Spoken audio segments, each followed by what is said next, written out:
ओम श्री साईनाथाय नमः।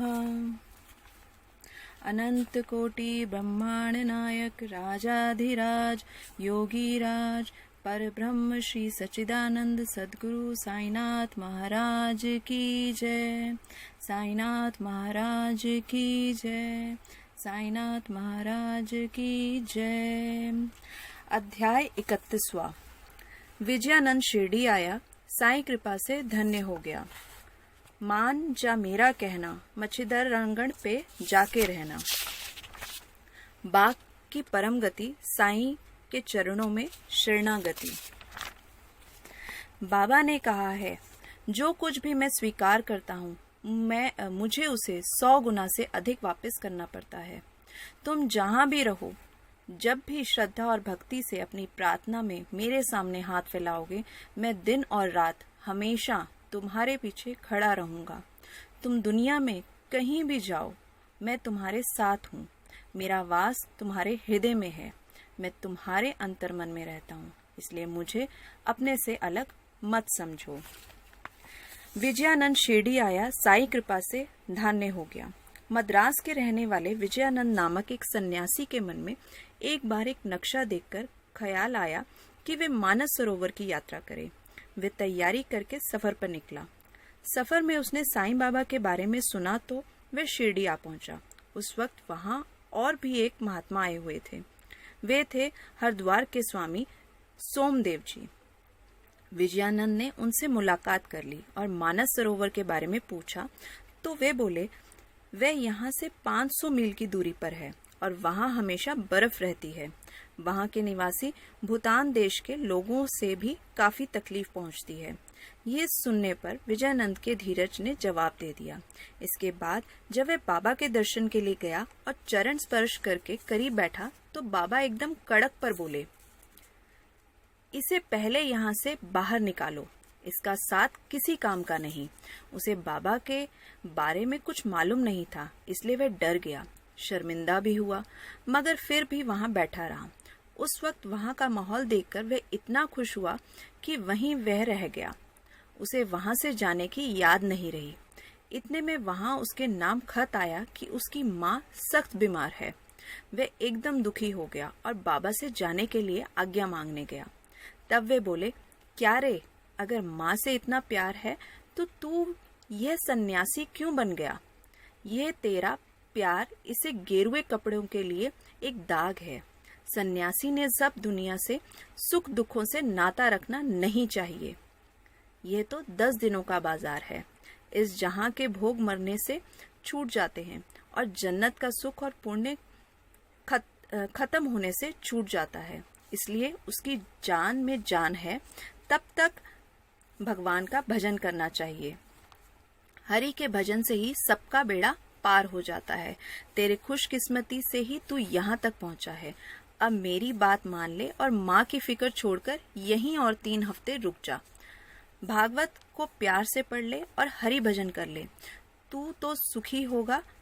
विजयानंद सब सुनने पर वे वहीं रुक गया। दूसरे दिन नहा धोकर फिर दर्शन के लिए गया और लेंडी बाग में जाकर भागवत पढ़ने लगा।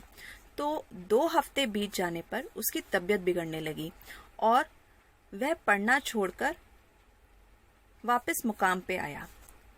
जैसे वैसे 2 दिन बीत गए। तीसरे दिन वह मस्जिद में आया और साईं का दर्शन करे वहीं बैठ गया और बैठे बैठे उसने वहीं आखिरी सांस लिया। फिर बाबा के कहने पर उसका शरीर दिन भर वहीं रखा और बाद में उसका अंतिम संस्कार कर दिया। मान जा मेरा कहना, मच्छिंद्र पे जाके रहना। बम्बई बांद्रा इलाके के एक भक्त बालाराम मानकर थे। उनकी बीवी गुजर जाने पर वे अपना कारोबार बेटों के हवाले करके शिरडी आके रहने लगे। वे बाबा की सेवा करते रहते।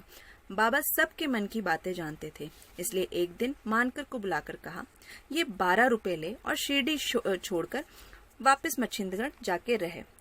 तो मानकर बोले, बाबा मुझे यहाँ हमेशा आपका सत्संग और सेवा मिलती है। वहां जाकर मुझे इससे हाथ धोने पड़ेंगे, फिर वहां मैं जाकर करूं भी तो क्या? बाबा बोले, तू मुझ पे भरोसा रख और वहां जाकर साधना कर। मन में कुछ भी वहम न रख। तुझे सिद्धि मिल जाएगी, तेरा मन शांत होगा। इस पर वे बाबा से विदा होकर मच्छिंद्रगढ़ चले गए। वहां की आबो हवा का उनके मन पर अच्छा खासा असर हुआ और वे बाबा ने बताई हुई साधना में जुट गए। वहां उन्हें बाबा के बार बार दर्शन होते। एक बार उन्होंने पूछा, बाबा आपने मुझे यहाँ किस लिए भेज दिया? बाबा बोले, शिरडी में तेरे मन के बहक जाने का धोखा था, इसलिए उसको मजबूत बनाने के लिए यहाँ भेजा। मजबूत और स्थिर मन ही परमार्थ कर सकता है। वहां मान करने वह चीज हासिल की जिसके लिए बाबा ने भेजा था। फिर मच्छिंद्रगढ़ छोड़ के वे पूना आए और बंबई जाने के लिए टिकट निकालने हेतु टिकट घर की तरफ जा ही रहे थे कि वहां एक देहाती आया और पूछने लगे, आपको कहाँ जाना है? तो वे बोले, बंबई। फिर वह बोला, मैं भी वहां ही जाने वाला था, मगर वक्त पे कुछ दूसरा जरूरी काम निकलने की वजह से जा नहीं सकता, तो ये मेरा टिकट आप ले लीजिए।